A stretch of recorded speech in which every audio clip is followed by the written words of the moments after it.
നമസ്കാരം. 5 വർഷമാകും. അപ്പൊ അതിന്റെയൊക്കെ ഒരു വിലയിരുത്തൽ വരുത്താനാണ് ഞങ്ങൾ എത്തിയത്. അപ്പൊ എന്താണ് 5 വർഷം വളരെ നല്ല രീതിയിൽ കൈകാര്യം ചെയ്യാൻ വേണ്ടി കഴിയുമെന്നുള്ളതാണ്.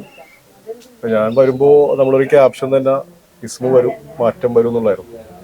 ആ മാറ്റം 10 കൊല്ലം ഭരിച്ചിരുന്ന UDF ഭരണ സംവിധാനത്തെ ജനങ്ങളുടെ ഇടയിൽ വലിയൊരു മാറ്റം ഉണ്ടാക്കാൻ വേണ്ടി കഴിഞ്ഞിട്ടുള്ളതാണ്. അതോടൊപ്പം തന്നെ 3-ാം ഡിവിഷനിലും വലിയ മാറ്റങ്ങൾ സംഭവിച്ചു. ഏറ്റവും വലിയ മാറ്റം എന്ന് പറഞ്ഞാൽ വേസ്റ്റ് മാനേജ്മെന്റുമായി ബന്ധപ്പെട്ട മാറ്റങ്ങളാണ്. അപ്പൊ നമുക്കറിയാം, 3-ാം ഡിവിഷൻ പല ഭാഗങ്ങളിലും ഈ ചവറുകൾ കുന്നുകൂടി കിടന്നൊരു പ്രദേശം.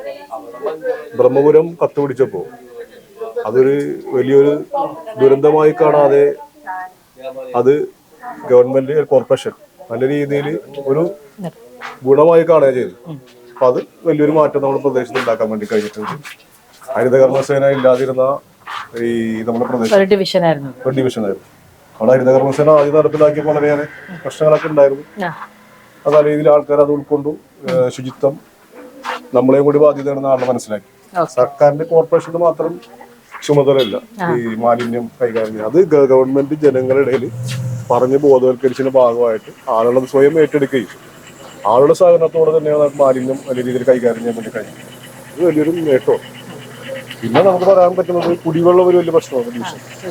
നമ്മുടെ ഈ മാങ്ങാച്ചാപ്ര, നെല്ലുകടവ് ഭാഗങ്ങളിലൊക്കെ ഞാൻ വരുമ്പോൾ ടാങ്കർ ലോറി ആശ്രയിച്ചിരിക്കുന്ന ഒരുപാട് ആളുകളുണ്ട്. അത്ര രൂക്ഷമായിരുന്നു. കാരണം ഒരു പരിധിവരെ കുടിവെള്ളത്തിന്റെ പ്രശ്നം പരിഹരിക്കപ്പെട്ടിട്ട് ഇരിക്കുന്ന സമയത്താണല്ലോ വരുന്നത്. ചുങ്കമ്പാലത്തിന്റെ മുകളിൽ ആ വീടുകളിൽ അവർക്ക് ടാങ്കർ ലോറി ഇല്ലാണ്ട് അവർക്ക് ഒരു ദിവസം പോകാൻ പറ്റില്ല. ആ ഒരു പ്രദേശം ചുങ്കമ്പാലത്തിന് മുകളിൽ ആ പാലത്തിന്റെ മുകളിൽ അവിടെ ഒരു 10-12 വീട്ടുകാരുണ്ട്. ആ വിഷയം നമുക്ക് പരിഹരിക്കാൻ വേണ്ടി കഴിഞ്ഞു.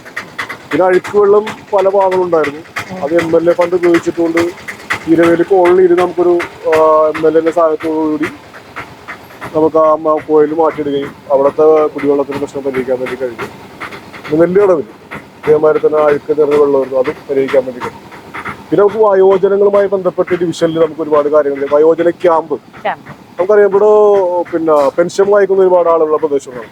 ഇപ്പൊ ഞാൻ വന്നതിന് ശേഷം തന്നെ 500 പരം പുതിയ പെൻഷൻ ആളുകൾ കൊടുക്കും. നേരത്തെ നിലവിലുള്ള പെൻഷനുണ്ട്. ഇവിടെയൊക്കെ ആരോഗ്യ പ്രശ്നങ്ങൾ വളരെ വലുതാണ്. വയോജനവുമായി ബന്ധപ്പെട്ട് നമുക്ക് വയോജന ക്യാമ്പ് സംഘടിപ്പിക്കുകയും പിന്നെ ഡോക്ടർ വരികയും മാസത്തിൽ നമുക്ക് അല്ലെങ്കിൽ ആളുകൾ ഇതേമാതിരി വരെ അസുഖങ്ങളുമായി ബന്ധപ്പെട്ട് മരുന്ന് കൊടുക്കുകയൊക്കെ ചെയ്യുന്ന ഒരു സംഭവം നമുക്ക് കൊണ്ടുവരാൻ വേണ്ടി കഴിയും. അതായത് ഈ ഡിവിഷനിൽ നമുക്ക് കാറ്റഗറൈസ് ചെയ്ത് പറയുകയാണെങ്കിൽ ഇപ്പൊ വയോജനങ്ങളാവട്ടെ, ഇപ്പൊ ഒരുവിധം വനിതകൾ, സ്ത്രീകൾ, അവരുടെയൊക്കെ ഒരു, അതായത് ADS, കുടുംബശ്രീ എന്നുള്ള സംഭവമൊക്കെ നമുക്ക് ഏകോപിച്ചു കൊണ്ടുപോകാൻ കൗൺസിലർ എന്ന നിലയിൽ ഇസ്മുവിന് കഴിഞ്ഞിട്ടുണ്ട്. തീർച്ചയായിട്ടും. അതായത് വയോജന കാര്യം പറയുമ്പോൾ വിമാനയാത്ര സംഘടിപ്പിച്ചൊരു വലിയ സംഭവം ഉണ്ടല്ലോ. ഇപ്പൊ 74 ഡിവിഷനിൽ അന്ന് ഇപ്പൊ എനിക്ക് തോന്നുന്നു 2-3 ഡിവിഷനിലൊക്കെ ചെയ്തേക്കണം. നമ്മുടെ ഡിവിഷനിൽ ഒരു 10-30 വരുന്ന പ്രായമുള്ള ഉമ്മമാർക്ക് 60 വയസ്സ് കഴിഞ്ഞ് ഇതുവരെ വിമാനത്തിൽ കയറാത്ത, ഇതുവരെ ട്രെയിൻ എന്താണെന്ന് കാണാത്ത ആ ഉമ്മമാരോടൊപ്പം ഞാനും കൂടി ചേർന്ന് ഒരു വിമാനയാത്ര സംഘടിപ്പിച്ചിട്ടുണ്ട്. അത് വലിയൊരു ഇമ്പാക്റ്റ് ആണ് ഉണ്ടായത്. അവർക്ക് വലിയൊരു സന്തോഷം. പിന്നെ അവരുമായി ബന്ധപ്പെട്ട് നമുക്കൊരു ചെറിയൊരു ടൂർ പോയി. അതൊക്കെ വലിയ രീതിയിൽ ആളുകളുടെ ഇടയിൽ നല്ലൊരു മെസ്സേജ് കൊടുത്തു. കാരണം ഈ കോർപ്പറേഷൻ, ഇവിടുത്തെ കൗൺസിലർ ഇത്തരം ആളുകളുടെ ഇടയിലുണ്ട്, ഈ വയോജനങ്ങളുടെയും കുട്ടികളുടെയും സ്ത്രീകളുടെയും ഒക്കെ ഉണ്ട് എന്നുള്ളൊരു സംഭവം ജനങ്ങളുടെ ഇടയിൽ വരികയും അത് നല്ല രീതിയിൽ ആളെ സ്വീകരിക്കുകയും ചെയ്തിട്ടുണ്ട്. പിന്നെ നമുക്ക് എടുത്തു പറയാൻ പറ്റുന്ന കാര്യമാണ് ആരോഗ്യത്തിന്റെ കാര്യത്തിൽ നമുക്ക് വെൽനസ് സെന്റർ. അത് കൊച്ചിൻ കോർപ്പറേഷൻ പറഞ്ഞില്ല, നല്ലൊരു മാറ്റം ഉണ്ടായി. ആ മാറ്റത്തിന്റെ ഭാഗമായിട്ട് പല ഡിവിഷനിലും ഉണ്ടായിട്ടുണ്ട്. നമ്മുടെ ഡിവിഷനിൽ സ്വന്തമായിട്ട് കെട്ടിടങ്ങളില്ല, സ്വന്തമായിട്ട് ഭൂമിയില്ല. അപ്പൊ ഈ പദ്ധതി ഇവിടെ നമുക്ക് നടക്കാൻ പറ്റില്ല അവസ്ഥയിലിട്ടായിരുന്നു നമ്മളത്. കോർപ്പറേഷന്റെ തനതായിട്ടുള്ള ബിൽഡിങ്ങുകൾ ഇല്ലാത്ത അല്ലെങ്കിൽ സ്ഥലങ്ങൾ ഇല്ലാത്ത ഒരു ഡിവിഷനാണ്. അത് നമ്മൾ ഇതേമാതിരി MS സ്കൂളുമായി ചേർന്ന് സംബന്ധിച്ച് നമുക്ക് അങ്ങനെ ആവശ്യം എന്ന് പറഞ്ഞപ്പോൾ അവര് നമ്മളോട് സഹകരിക്കുകയും അതിന്റെ ഭാഗമായിട്ട് നമുക്ക് അതിന്റെ നിർമ്മാണം പൂർത്തീകരിച്ചു. പിന്നെ അതിന്റെ ഉദ്ഘാടനത്തിനായിട്ട് ഡേറ്റ് കാത്തിരിക്കുകയാണ്. പിന്നെ ഒരു ആരോഗ്യത്തിന് കാര്യം കൂടി പറയുമ്പോഴാണ് സ്ത്രീകളെ ആരോഗ്യത്തിനുമായി ബന്ധപ്പെട്ട് നമുക്ക് പിന്നെ ഫിറ്റ്നസ് സെന്റർ വർഷങ്ങളായിട്ട് ഒരു കെട്ടിടം ഒഴിഞ്ഞു കിടക്കണമായിരുന്നു. യാതൊന്നും ഇല്ലാതെ ആ ഒഴിഞ്ഞു കിടക്കുന്ന ആ കെട്ടിടത്തിന് അവിടെ നമ്മൊരു 15 ലക്ഷം രൂപ ചെലവഴിച്ചുകൊണ്ട് ആധുനിക സംവിധാനത്തോട് AC ഫിറ്റ്നസ് സെന്റർ ആരംഭിക്കുന്നുണ്ട്. അതും ഉദ്ഘാടനത്തിനായിട്ട്. AC ഫിറ്റ്നസ് സെന്റർ എന്ന് ഉദ്ദേശിക്കുമ്പോൾ ഇപ്പൊ സ്ത്രീകളുടെ വെൽനസ് എന്ന് പറഞ്ഞല്ലോ, എന്തൊക്കെയാണ് നമുക്ക് അതിലുള്ളത്? നമുക്ക് എല്ലാ സ്ത്രീകൾക്ക് ഹെൽത്തുമായി ബന്ധപ്പെട്ട് ആരോഗ്യ സംരക്ഷണപരമായിട്ട് എല്ലാ ആധുനിക ഓപ്പൺ ജിം സംവിധാനങ്ങളും നമുക്ക് എല്ലാ സംവിധാനം അതിന്റെ അകത്തുണ്ട്. അത് MLA-ന്റെയും ഒരു ഫിസിക്കൽ ട്രെയിനറൊക്കെ വെച്ചിട്ടാണോ അത് ഉദ്ദേശിക്കുന്നത്? ട്രെയിനർ നമ്മ ചെയ്യുന്നുണ്ട്. അപ്പൊ അതടുത്ത് തന്നെ മേയറിന് MLA ഡേറ്റ് കറക്റ്റ് ആയിട്ടില്ല. പിന്നെ ഒരു കാര്യം എന്ന് പറഞ്ഞിട്ടുണ്ടെങ്കിൽ DM മുഹമ്മദ് നമ്മളെ 3-ാം ഡിവിഷന്റെ കൗൺസിലർ ആയിരുന്നു. അതുകൂടാതെ നമ്മുടെ ഈ പ്രദേശത്ത് പാർട്ടിയുടെയും സാധാരണക്കാരുടെയും എല്ലാം ഒരു ജനകീയ നേതാവും ഒരു മേയർ കൂടിയായിരുന്നു. പുള്ളിയുടെ പേരിൽ നമുക്ക് ഡിവിഷനിൽ ഒന്നും ഉണ്ടായിരുന്നില്ല. DM മുഹമ്മദ് എന്ന ആ പുള്ളിയുടെ പേര് ഓർമ്മിച്ചെടുക്കാൻ വേണ്ടി അത് ആ ഈരവേലി കോളനി പാർക്കിന് നമ്മൾ നാമകരണം ചെയ്യുന്നത് TM മുഹമ്മദ് എന്ന്. അതൊരു വലിയൊരു വിപ്ലവമായിരിക്കും അല്ലേ? കാരണം TM മുഹമ്മദ് എന്ന് പറയുന്ന നല്ലൊരു മേയർ എന്നുള്ള രീതിയിലാണ് അദ്ദേഹം ആദ്യം നേടിയിട്ടുള്ളത് തോന്നുന്നു. കുറച്ചും കൂടി ജില്ല മുഴുവൻ അറിയപ്പെടുന്ന രീതിയിൽ. അപ്പൊ അദ്ദേഹത്തിന്റെ പേരിൽ ഒരു ഇത് വരുന്നത്, ഒരു പാർക്ക് തന്നെ സമർപ്പിക്കാൻ, ആ ഒരു കോളനി, ഒരു ഏരിയ അത് സമർപ്പിക്കുന്ന ഒരു ചരിത്രമാണ്. ഉണ്ടാക്കിയെടുത്ത കോളനിയാണ്. അവിടുത്തെ പാർപ്പിട പ്രശ്നം പരിഹരിക്കാൻ വേണ്ടി അവിടുത്തെ TM-ന്റെ നേതൃത്വത്തിൽ അത് ചെയ്തു. അപ്പൊ അവിടുത്തെ ആളുകൾ തന്നെ വലിയ സ്വപ്നം TM-ന്റെ പേര് അതിടണം എന്നുള്ളത്. നിരന്തരം ആളുകളെ പല ഘട്ടങ്ങൾ ഉന്നയിക്കപ്പെടുകയും അത് ആഗ്രഹം സഫലീകരിച്ചിട്ടുണ്ടായിരുന്നു. നമ്മൾ അതിന് മുൻകൈ എടുക്കുകയും TM-ന്റെ പേരിൽ ആ പാർക്കിന്, ആ സ്ഥലത്തിന് TM മുഹമ്മദ് നഗർ എന്നും TM മുഹമ്മദ് പാർക്ക് എന്നും അങ്ങനെ അത് വരും. അതായത് ഇരവേലി കോളനി എന്ന് പറയുന്ന ഒരു സ്ഥലത്തിന്റെ പേര് തന്നെ, അല്ലെങ്കിൽ മുഖച്ഛായ തന്നെ മാറ്റിയെടുക്കണം. ആ പാർക്കിന്റെ മുഖം മാറി തകർന്നു കിടക്കുന്ന പാർക്ക് നമ്മൾ നവീകരിച്ചു. പിന്നെ CSM-ലുമായി ബന്ധപ്പെട്ട് ഒട്ടേറെ വികസന പദ്ധതികൾ നമുക്ക് നടപ്പിലാക്കാൻ വേണ്ടി കഴിഞ്ഞിട്ടുണ്ട്. CSM-ല് പറയുന്നത് ആദ്യം വരുമ്പോൾ എഴുതി നീങ്ങുന്ന പദ്ധതികൾ വേഗത്തിലാക്കാൻ കഴിഞ്ഞു. അതേമാതിരി നമ്മൾ ചുങ്കം പാലം, ഏറെ ചരിത്ര പ്രാധാന്യമുള്ള പാലമായിരുന്നു. നമുക്കറിയാം അതിന്റെ ചരിത്രം വളരെയേറെ വലുതാണ്. രണ്ട് നാട്ടുരാജ്യങ്ങൾ തമ്മിൽ ബന്ധിപ്പിച്ചിരുന്ന ഒരു അതിർത്തി, ആ അതിർത്തി തകർന്നെടുക്കുകയും വർഷങ്ങളോളം വലിയൊരു ആവശ്യമായിരുന്നു നമ്മുടെ ആളുകൾക്ക് ആ പാലം നവീകരിക്കാവുന്നുള്ളത്. ആ പാലത്തിന്റെ നിർമ്മാണം പൂർത്തീകരിച്ചു. നമ്മുടെ ഡിവിഷന്റെ അതിർത്തി കൂടിയാണ് ചുങ്കംപാലം. നമ്മുടെ ഡിവിഷന്റെ അതിർത്തി. പിന്നെ ഈരവേലി കനാലുമായി ബന്ധപ്പെട്ട് പറഞ്ഞാൽ ഈരവേലി കനാൽ നമ്മളിപ്പോ നടന്നു പോകുന്നത് ചുങ്കംപാലത്തിനെ കുറിച്ചാണ് സംസാരിക്കുന്നത്. നമ്മളിപ്പോ കയറാൻ വേണ്ടി ചുങ്കംപാലം, ചുങ്കംപാലത്തിനോട് ഇടതുവശത്തോട് ചേർന്നാണ് ഈരവേലി കനാൽ പോകുന്നത്. ആ ഈരവേലി കനാല് വർഷങ്ങളോളമായി തകർന്നു കിടക്കുന്ന അവസ്ഥയിലായിരുന്നു. ആ തോടിന്റെ ഭിത്തികൾ തകർന്നെടുക്കായിരുന്നു. അതിന്റെ റോഡ് ഉണ്ടായിരുന്നില്ല. റോഡും തോടും കൂടി ഒന്നായിരുന്ന ഒരു അവസ്ഥയിലായിരുന്നു. നമുക്കത് ഇപ്പോൾ അതിന്റെ നിർമ്മാണം ഏകദേശം പൂർത്തീകരണ ഘട്ടത്തിലാണ്. അതും ഈ ഒക്ടോബർ ലാസ്റ്റോടുകൂടി ആ റോഡിന്റെ പണി പൂർത്തിയായി നമുക്ക് ഡിവിഷൻ സമർപ്പിക്കാൻ കഴിയും എന്നുള്ളതാണ് വലിയൊരു സന്തോഷകരമായിട്ട് മാറിയിട്ടുള്ളത്. അങ്ങനെ ഒട്ടേറെ കാര്യങ്ങളിൽ ചുരുങ്ങിയ അല്ലെങ്കിൽ ഈ ഒരു 5 വർഷത്തിനുള്ളിൽ ജനങ്ങളോടൊപ്പം ചേർന്ന് പ്രവർത്തിക്കാൻ സാധിച്ചിട്ടുണ്ട്. അത് എന്തെങ്കിലും ഒരു പരിപാടി അല്ലെങ്കിൽ എന്തെങ്കിലും ഒരു പ്രോജക്റ്റ് മനസ്സിൽ വിചാരിച്ചിട്ട് അത് നടന്നില്ല എന്നുള്ളൊരു വിഷമം ഉള്ള, അല്ലെങ്കിൽ ഇനിയൊരു അവസരം കിട്ടുവാണെങ്കിൽ എനിക്കത് ചെയ്യാൻ പറ്റും എന്ന് തോന്നുന്ന എന്തെങ്കിലും ഒരു... അല്ല, എന്നെ സംബന്ധിച്ചിടത്തോളം അങ്ങനെ ഒരു ചെയ്യാൻ ഉദ്ദേശിക്കാനൊക്കെ നടന്നത്. പക്ഷെ നമുക്ക് സ്വന്തമായിട്ട് ഇവിടുത്തെ അംഗൻവാടികൾക്ക് സ്വന്തമായിട്ട് ഭൂമിയില്ല എന്നുള്ള പ്രധാനപ്പെട്ട വിഷയം. ഭൂമി ലഭ്യത കുറവാണ്. നമുക്കിവിടെ പ്രദേശത്ത് സ്വന്തമായിട്ട് ഭൂമിയില്ല.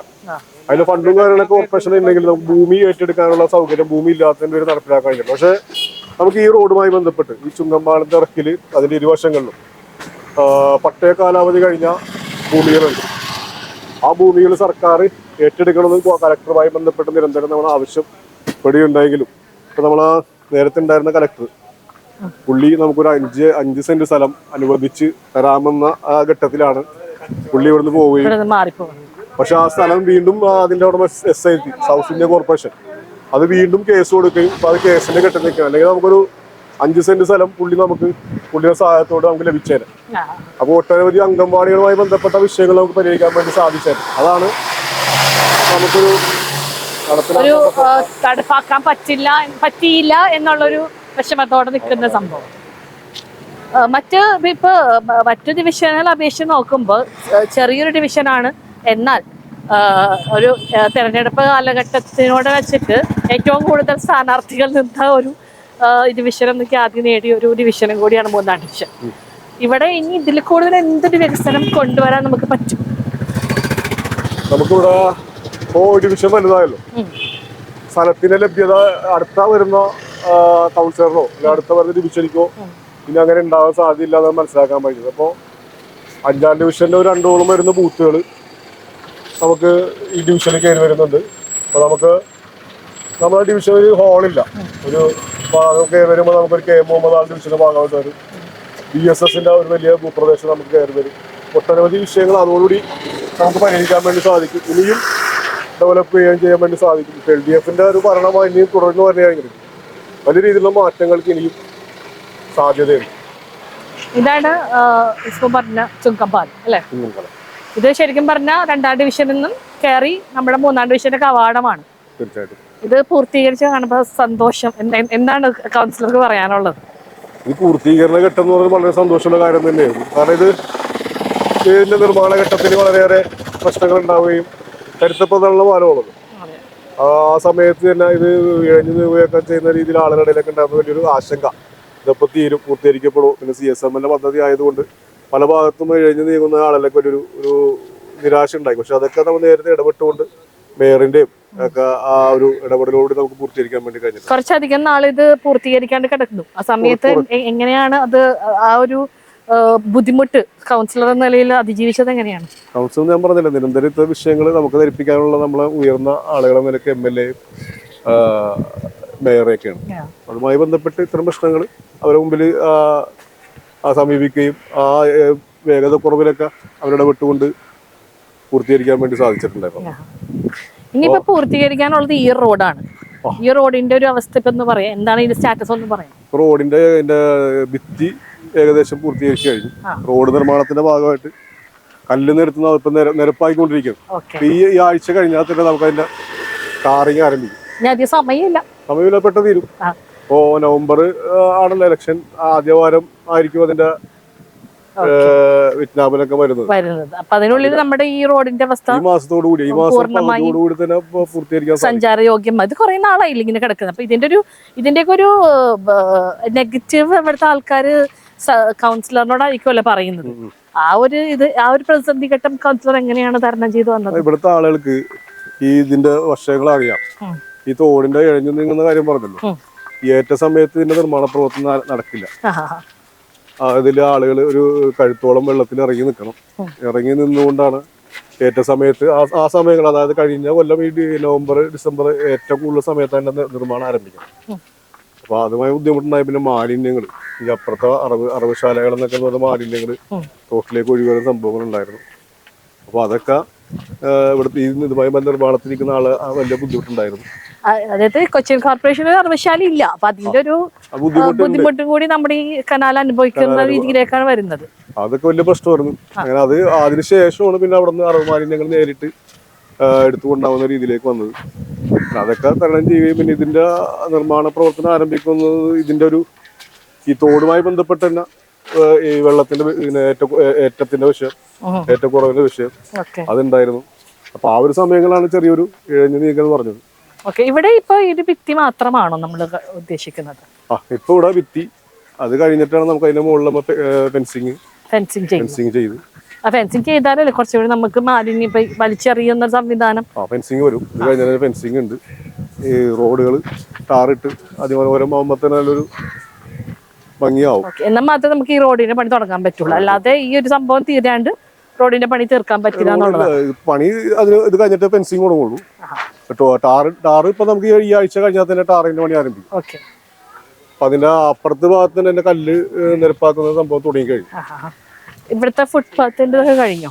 ഫുട്പാത്ത് കഴിഞ്ഞു. ഫുട്പാത്ത് ഈ വശം ഇങ്ങോട്ടില്ല. അത് ഇവിടം പേരുള്ള ഇതിന്റെ ഡ്രെയിനേജ്. പിന്നെ ഇത് കൂടെ ഇപ്പൊ 5 വർഷം ഇപ്പൊ ഞാൻ പറയുകയാണെങ്കിൽ ഈ കോർപ്പറേഷൻ തനത് ഇതുണ്ടല്ലോ പ്രോജക്റ്റുകൾ, ഫണ്ടുകൾ ഉപയോഗിച്ച് ചെയ്യുന്ന അതെല്ലാം പൂർത്തീകരിക്കാൻ നമുക്ക് പറ്റും. അതെ, നമുക്ക് ഇനിയിപ്പോ ലാസ്റ്റ് പ്ലാൻ ഫണ്ടിലുള്ള വർക്കുകൾ എന്ന് പറഞ്ഞാൽ പിന്നെ 2-3 കൽവെട്ടിന്റെ വർക്ക് ഉണ്ട്. ഇപ്പോ ഇരവേലി ആ ജംഗ്ഷനിൽ ഒരു കൽവെട്ട്, 2 കൽവെട്ടുണ്ട്. താഴ്ന്ന റോഡ് നിർമ്മാണവുമായി ബന്ധപ്പെട്ട കൽവെട്ട് താഴ്ന്നിരിക്കുന്നു. അതിന്റെ ഫണ്ട് നമുക്ക് പാസ്സാക്കിയിട്ടുണ്ട്. ഇലക്ഷൻ അതിന് മുമ്പ് നടക്കുമെന്ന് അറിയില്ല. പിന്നെ അതേപോലെ തന്നെ ഇരവേലി മദർ തെരേസ റോഡില് അതിന്റെ 2 വശങ്ങളിലും സ്റ്റീൽ ഹാൻഡില് അതിന്റെ കരാറൊക്കെ ആയി കഴിഞ്ഞിട്ടുണ്ട്. നമ്മളെ കാലഘട്ടം തന്നെ ഫണ്ടും പൂർത്തീകരിച്ചൊക്കെ വന്നേക്കുന്നത്. ഇതിനോടനുബന്ധിച്ച് നടക്കുമെന്നുള്ളൊരു പ്രതീക്ഷ ഉണ്ട്. പൂർത്തീകരിക്കാണ്ട് പിന്നെ കൗൺസിലർമാർ എന്നുള്ളൊരു തുടർ പ്രക്രിയയാണല്ലോ. നമ്മള് തുടർന്ന് വന്ന കാര്യങ്ങൾ അടുത്ത കൗൺസിലാണെങ്കിലും അത് തുടർന്ന് ആ പദ്ധതി പൂർത്തീകരിക്കാൻ വേണ്ടി കഴിയും. ഇതുപോലെ എവിടെയെങ്കിലും പൂർത്തീകരിക്കാണ്ട് കിടക്കുന്ന റോഡുകൾ ഇനി ഉണ്ടോ ഈ ഡിവിഷൻ? ഇല്ല. നമുക്ക് ഈ നമ്മുടെ ഡിവിഷനെ സംബന്ധിച്ചിടത്തോളം ഇനി ഒരു പൊട്ടിപ്പൊളിഞ്ഞ് നടക്കുന്ന വഴിയില്ല, റോഡില്ല. എനിക്ക് തോന്നുന്നു ആദ്യം ഇപ്പോൾ കോൺസെൻട്രേറ്റ് ചെയ്തത് ഇവിടുത്തെ ലൈറ്റുകള്, അവിടുത്തെ വഴികള്, കുടിവെള്ളം, മാലിന്യ പ്രശ്നം. ഈ പറഞ്ഞ പോലെ ബ്രഹ്മപുരത്തിൽ ഇഷ്യൂ ഉണ്ടായപ്പോൾ പോലും ഇവിടുത്തെ ഒരു മാലിന്യ നീക്കം നിലച്ചിരുന്നില്ല എന്നാണ് മനസ്സിലാക്കുന്നത്. നമുക്ക് അതിന് സെപ്പറേറ്റ് ആയിട്ട് നമ്മൾ ഈ പറഞ്ഞ പുറമ്പോക്ക് ഭൂമികളൊക്കെ ആ ഭാഗത്തെ കുറച്ച് ഭൂമികൾ ഉണ്ടായിരുന്നല്ലോ, ഞാൻ നേരത്തെ സൂചിപ്പിച്ചു. അവിടങ്ങളിൽ നമുക്ക് മാലിന്യം സെഗ്രിഗേറ്റ് ചെയ്യാനുള്ള സംഭവങ്ങൾ. ആ പുറമ്പോക്ക് ഭൂമികൾ ഒരു ഘട്ടത്തില് അത് ഒരു ലൈഫ് പദ്ധതിയിലൊക്കെ പെടുത്തണം എന്ന രീതിയിൽ ശ്രമിച്ചിരുന്നതായി കേട്ടിട്ടുണ്ട്. അതിന്റെയൊക്കെ ഒരു ഫോളോ അപ്പ് എന്ന് പറയാം. ലൈഫ് പദ്ധതി പെടുത്തി ഞാൻ പറഞ്ഞല്ലോ, സൗത്ത് ഇന്ത്യൻ കോർപ്പറേഷന്റെ ഭൂമിയായിരുന്നു 10-65 സെന്റ് സ്ഥലം. പാട്ടക്കാലാവധി കഴിഞ്ഞ ഭൂമിയാണ് സർക്കാർ ഏറ്റെടുത്ത് അവിടെ നമ്മൾ ബോർഡ് സർക്കാർ ഭൂമിയാണെന്ന് പറഞ്ഞ് ബോർഡും സ്ഥാപിച്ചു. പക്ഷെ പിന്നീട് ഈ സൗത്ത് ഇന്ത്യൻ കോർപ്പറേഷന്റെ ആളുകൾ ആവശ്യത്തിൽ ഇടപെടി, അതുമായി ബന്ധപ്പെട്ട് കേസ് നടന്നുകൊണ്ടിരിക്കുന്നു. ഞാൻ അറിഞ്ഞത് അവർക്ക് കിട്ടാൻ ചാൻസ് ഇല്ല, സർക്കാരിന്റെ കയ്യിൽ തന്നെ വരുമെന്നുള്ളതാണ്. ആ രീതി നടന്നു കഴിഞ്ഞാൽ നമ്മളിപ്പോ തുരുത്തി ഫ്ലാറ്റ് പോലെ പാവപ്പെട്ട ഒരുപാട് ആളുകൾ. തുരുത്തി ഫ്ലാറ്റ് എന്ന് പറയുന്നത് ഇപ്പൊ ഒരു ചരിത്രമാണ്. 394 കുടുംബങ്ങൾക്ക് ആശ്രയമായി കൊച്ചിൻ കോർപ്പറേഷൻ മുൻകൈ എടുത്ത് കൊടുത്തൊരു സംഭവമാണ്. അതുപോലെ ഒരു പദ്ധതി 3-ാം ഡിവിഷനിൽ സ്കോപ്പ് ഉണ്ടോ എന്നാണ് ഇസ്മുനോട് എനിക്ക് ചോദിക്കാനുള്ളത്. ആ സ്ഥലം ഞാൻ പറഞ്ഞല്ലോ, നമുക്ക് ആ ഇത്തരം സ്ഥലങ്ങൾ നമുക്കുണ്ട്. ഇപ്പൊ ഈ ഇത്തരം ഭൂമികൾ കൈവശപ്പെടുത്തിയിരിക്കുന്നത് വൻകിട ബിനാമികളാണ്. ആരുടെയൊക്കെയോ ആളുകൾ ബിനാമികളായിട്ടുള്ള ഭൂമി കൈവശപ്പെടുത്തിയിരിക്കുന്നത്. അത് സർക്കാരിന്റെ സംവിധാനത്തിലൂടെ അതിന് കേസ് പറയുന്നതിൽ വേഗം കൂട്ടി നമുക്കത് പിടിച്ചെടുക്കാൻ വേണ്ടി കഴിയണം. നേരത്തെ ഇതേമാതിരി തന്നെ 1-2 സ്ഥലങ്ങൾ നമ്മൾ പിടിച്ചെടുത്തിട്ടുണ്ട്. അതേപോലെ ഇത്തരം സ്ഥലങ്ങൾ കണ്ടെത്തി കഴിഞ്ഞാൽ ഇവിടുത്തെ പാർപ്പിട പ്രശ്നങ്ങൾക്ക് പരിഹാരം കഴിയും. അപ്പൊ തുരുത്തി ഫ്ലാറ്റ് വലിയൊരു പ്രതീക്ഷയുള്ളൂ. സംസ്ഥാന സർക്കാരും കൊച്ചിൻ കോർപ്പറേഷനൊക്കെ നിന്നുകൊണ്ട് വെറും 4 തൂണും കുറച്ച് കമ്പികളുണ്ടായിരുന്ന ആ ഒരു ഫ്ലാറ്റിനെ അതിവേഗം കൂട്ടി മേയർ ആദ്യമായിട്ട് സത്യപ്രതിജ്ഞ കഴിഞ്ഞ അപ്പൊ തന്നെ സന്ദർശിച്ച സ്ഥലം അവിടെ ആയിരുന്നല്ലോ. അപ്പൊ ആളുകൾക്കൊരു പ്രതീക്ഷയുണ്ട് ഈ കൊച്ചി കോർപ്പറേഷനെ കുറിച്ച്, പാവങ്ങൾക്ക് വലിയ പ്രതീക്ഷയുണ്ട്. അപ്പൊ ഇനിയും ഈ പ്രതീക്ഷ പുലരണമെന്നുണ്ടെങ്കിൽ LDFന്റെ നേതൃത്വത്തിലുള്ള ഒരു ഭരണം എന്നുള്ളതിനാണ് ആളുകൾ പ്രതീക്ഷ. ഇത്തരം സ്ഥലങ്ങളൊക്കെ നമുക്ക് അതുമായി ബന്ധപ്പെട്ട് ഏറ്റെടുക്കാൻ പറ്റി കഴിഞ്ഞിട്ടുണ്ട്. ഇതാണ് ഇസ്മ പറഞ്ഞ TM മുഹമ്മദ് നാമകരണം ചെയ്ത ഇരവേലി കോളനി. നാമകരണമായിട്ടുള്ള പേര് പിന്നെ നമ്മൾ സ്ഥാപിച്ചിട്ടുണ്ടായിരുന്ന പരിപാടി മേയറിന്റെയും MLA ഒക്കെ ഒരു ഡേറ്റ് കിട്ടി കഴിഞ്ഞാൽ നമുക്ക് അപ്പൊ ADS ഒരു വാർഷികവും കൂടി ഉദ്ദേശിക്കുന്നു. ഇവിടെ എത്രത്തോളമാണ് ADSന്റെ ഒരു പ്രവർത്തനം? കൗൺസിലറിനെ സംബന്ധിച്ചിടത്തോളം കൗൺസിലറിനെ എങ്ങനെയാണ് അവർ സപ്പോർട്ട് ചെയ്യുന്നത് എന്നുള്ള രീതിയിൽ സംസാരിക്കുന്നത്? ADS ഇപ്പോൾ ഞാൻ വന്നതിന് ശേഷം നല്ല രീതിയിലുള്ളൊരു പരസ്പര സഹകരണത്തോടെ പ്രവർത്തിച്ചുകൊണ്ടിരിക്കുന്നു. നമ്മൾ തിരിച്ചെത്രത്തോളം അങ്ങോട്ട് അവരിൽ നിന്ന് സഹായിക്കുന്നുണ്ട്, അതേമാതിരി അവർ തിരിച്ചും നമ്മളിൽ നിന്ന് ഒരു പരസ്പര സഹായത്തോടെ പ്രവർത്തിച്ചുകൊണ്ടിരിക്കുന്നത്. 5 വർഷമായിട്ടും അതിന് യാതൊരു, അതായത് കുടുംബശ്രീ ഇവിടെ അതിൻ്റെ എല്ലാ ഇതോടുകൂടി നടക്കുന്നുണ്ട്, ഒരു ലിമിറ്റേഷൻസ് ഒന്നും ഇല്ലാണ്ട്. അങ്ങനെയാണോ? അതായത് കൗൺസിലറുടെ ഭാഗത്ത് നിന്ന് എല്ലാ കാര്യങ്ങളും അങ്ങോട്ടും അവരുടെ ഭാഗത്ത് തിരിച്ചിങ്ങോട്ടും വിജയകരമായ രീതിയിൽ നടക്കുന്നു. ഇവിടുത്തെ ഓപ്പൺ ജിമ്മൊക്കെ ആൾക്കാർ ഈ ഒരു സംവിധാനമൊക്കെ ആൾക്കാരോട് ഉപയോഗപ്പെടുത്തുന്നുണ്ടോ? ഓപ്പൺ ജിം ഇപ്പോൾ ആളുകൾ വലിയ രീതിയിൽ ഉപയോഗപ്പെടുത്തുന്നുണ്ട്. ഇതിൽ ഈ മരങ്ങൾ നിൽക്കുന്നതിനെ കുറിച്ച് കാക്കന്റെ ശല്യം. ഇത് വൃത്തിയായി സൂക്ഷിക്കാനായിട്ട് എന്തൊക്കെ സംവിധാനങ്ങളാണ് വെച്ചിരിക്കുന്നത്? ഇപ്പൊ ഈ 2 ദിവസം മുടക്കാണല്ലോ, മുടക്കിനൊരു ഇതാണ് ഇപ്പൊ ഈ കണ്ടുകൊണ്ടിരിക്കുന്നത്. TM മുഹമ്മദ് പാർക്ക് ഈ പാർക്കിനാണ് ഇപ്പൊ പേര് നാമകരണം ചെയ്തിട്ടുള്ളത്. ആളുകൾ നേരത്തെ പറഞ്ഞവർ തന്നെ ഈ കോളനി ഇങ്ങനെ ആയത് TMന്റെ ഇടപെടലാണ്. ആളുകൾക്ക് വീട് കിട്ടിയത് TMന്റെ ഇടപെടലാണ്. പിന്നെ ഞാൻ അതിന് ശേഷം ഒരു വീട് മാത്രം പട്ടയം കിട്ടിയിട്ടുണ്ടായിരുന്നില്ല, കോർപ്പറേഷന്റെ പട്ടയം. അവർക്ക് നമുക്കത് വാങ്ങിച്ചു കൊടുക്കാൻ കിട്ടിയവർ ശരിക്കും 56 കോളനി എന്നുള്ള രീതിയിൽ ഉണ്ടായ സംഭവമാണ്. പിന്നെ വേറെ എന്താണ് ഒരു നമുക്കിനി ആ ഫിറ്റ്നസ് സെന്റർ നല്ല രീതിയിലുള്ള ഒരു പരിപാടിയാണ്. അതും ഇതിനോടനുബന്ധിച്ച് വെൽനസ്സും ഫിറ്റ്നസ്സും ഒരുമിച്ച് ഉദ്ഘാടനത്തിന് കാത്തേക്കാണ്. ഈ 5 വർഷക്കാലം ഞാൻ പറഞ്ഞല്ലോ, ജനങ്ങളുടെ ഇടയിൽ ഉണ്ടായിരുന്ന ഒരു പ്രതീക്ഷ നിറവേറ്റാൻ കഴിഞ്ഞു എന്നുള്ളതാണ് തിരിഞ്ഞു നോക്കുമ്പോൾ മനസ്സിലാക്കാൻ വേണ്ടി കഴിഞ്ഞിട്ടുള്ളത്.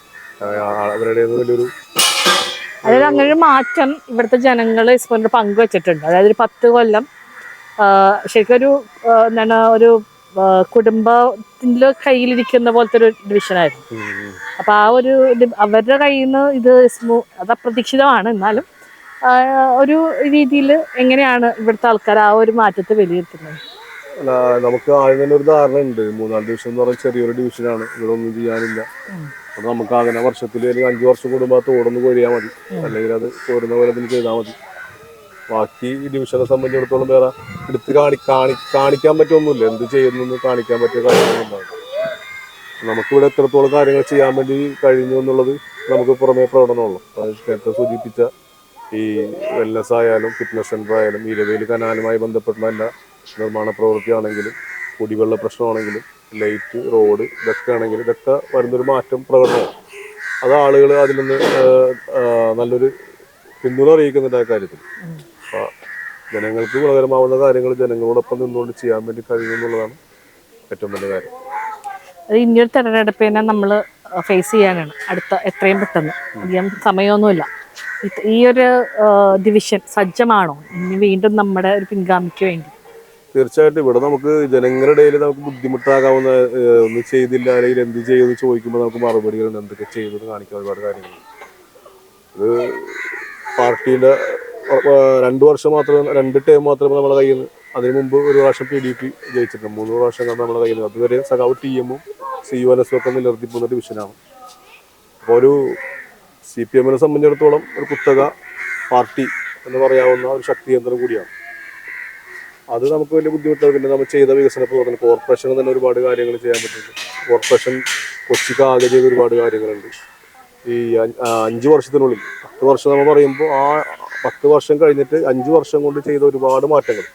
നേരത്തെ സൂചിപ്പിച്ച ബ്രഹ്മപുരം മാലിന്യ പ്ലാന്റ് കൈകാര്യം ചെയ്ത രീതി, അവിടെ 10 കണക്കിന് മാലിന്യങ്ങൾ കുമിഞ്ഞു കൂടി കത്തി പിടിക്കുകയും ആളുകൾക്ക് ശ്വാസം മുട്ടൽ പരിഭ്രാന്തി, ഇവിടെ വരെ അതിൻ്റെ വിഷപ്പുക ശ്വസിച്ചിരുന്നു. അപ്പോൾ ജനങ്ങളുടെ മുമ്പിൽ അതൊക്കെ പ്രകടമാണ്. അപ്പം ഇനി എങ്ങനെ മറിച്ച് ആളുകൾ വീണ്ടും UDF-നെ തന്നെ ഏൽപ്പിക്കും? മാറ്റം പ്രകടമാണ്. അനിൽകുമാറിൻ്റെ നേതൃത്വത്തിലുള്ള ഇച്ഛാശക്തിയുടെ ഭരണം ആളുകളെ പ്രകടമാണ്. അതിനുകൂടെ തന്നെ പിണറായി വിജയൻ്റെ നേതൃത്വത്തിലുള്ള സംസ്ഥാന സർക്കാരിൻ്റെ 10 വർഷവും ജനങ്ങളുടെ മുമ്പിൽ പ്രകടമാണ്. ഇത് നമുക്കൊരു ആശങ്കപ്പെടേണ്ടതില്ല.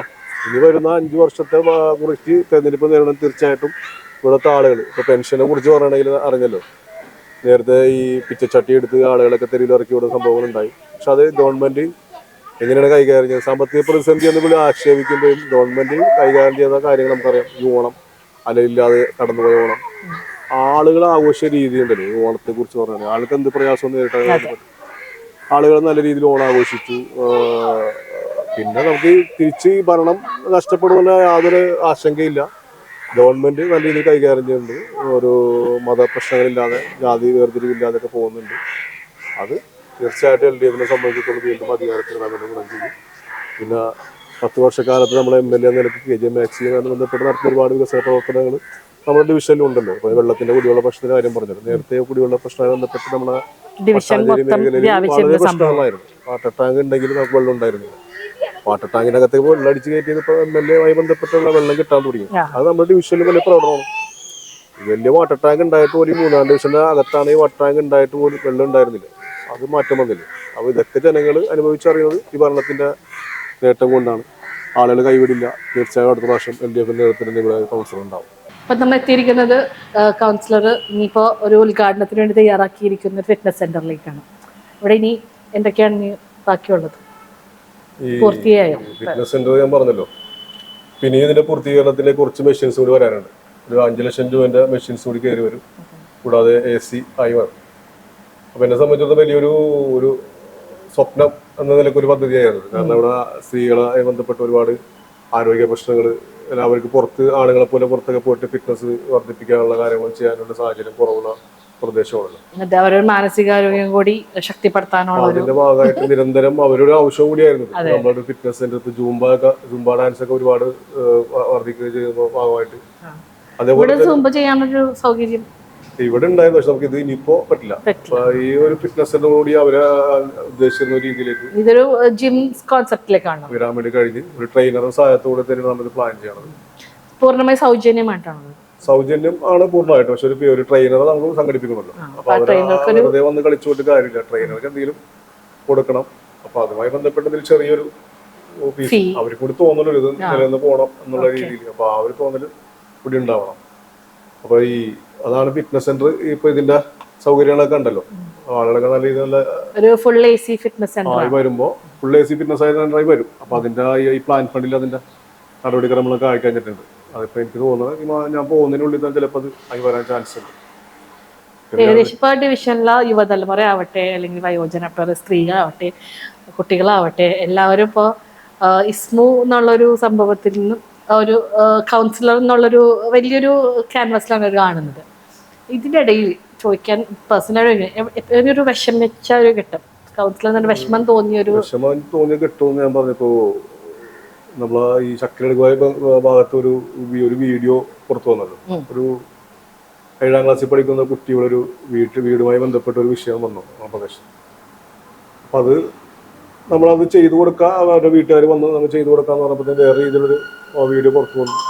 പക്ഷെ അത് നമ്മൾ ആഗ്രഹിച്ച രീതിയിൽ തന്നെ MLA സഹായത്തോടുകൂടി, നമ്മുടെ സാമൂഹ്യ പ്രവർത്തകരുടെ സഹായത്തോടുകൂടി ആ കുട്ടിക്ക് ഒരു ഭവനം പൂർത്തീകരിക്കാൻ വേണ്ടി കഴിയുമെന്നുള്ളതാണ്. അത് ആ സമയത്ത് നമ്മൾ എങ്ങനെ ഇത് അതിജീവിക്കും? ഇപ്പോൾ നമ്മളെ സംബന്ധിച്ചിടത്തോളം ഇതൊരു വലിയൊരു വിഷയമാണല്ലോ. ഒരു വീട് ഉയരുക എന്ന് പറഞ്ഞെങ്കിൽ നമ്മളിലാകാവുന്നൊരു കാര്യമില്ല.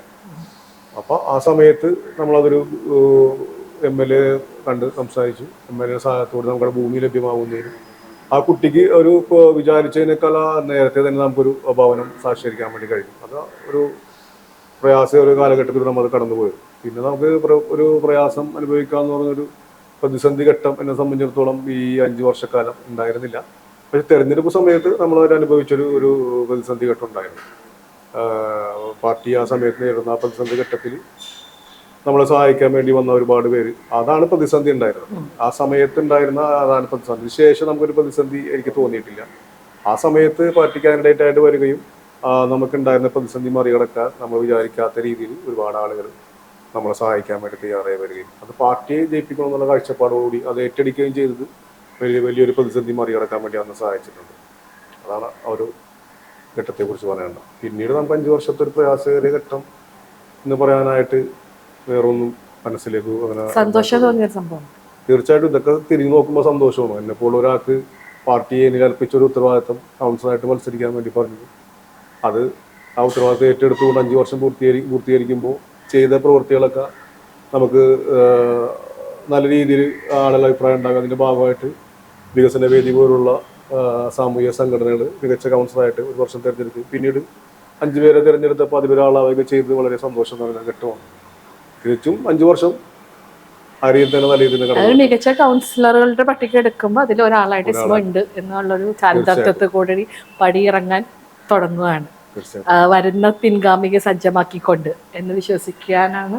വരുന്ന പിൻഗാമി ഏതായാലും അവിടെ ആരായാലും ജയിക്കും. പാർട്ടിയുടെ സ്ഥാനാർത്ഥി അത് പാർട്ടി തീരുമാനിക്കുന്ന സ്ഥാനാർത്ഥിയാലും ജയിക്കാനുള്ള സാഹചര്യം ഇവിടെ ഉണ്ടാക്കിയിട്ടുണ്ട്. ജനറൽ സീറ്റ് ആണെങ്കിൽ വീണ്ടും ഇസ്മോ വരുമെന്ന് പ്രതീക്ഷിക്കാം. പാർട്ടി തീരുമാനിക്കേണ്ട കാര്യം. മറ്റൊരു പിൻഗാമിയെ കണ്ടെത്തിയിട്ടുണ്ടോ? ഇല്ല, എല്ലാ ആളുകളും എല്ലാം കണ്ടെത്തുന്ന പാർട്ടിയാണ്. എന്നെ കണ്ടെത്തിയ പാർട്ടിയാണ്. ആ രീതിയിൽ പാർട്ടിക്ക് ഒരു കോൺസെപ്റ്റ് ഉണ്ടാവും. ഡിവിഷന്റെ സാഹചര്യം നേരത്തെ ഉണ്ടായിരുന്നതിൽ വളരെ വ്യത്യാസമുണ്ട്. അപ്പൊ ആ ഒരു എല്ലാം കൂടി ഘടകം കൂടി പാർട്ടി കണക്കിലെടുത്തിട്ടുണ്ടാവും.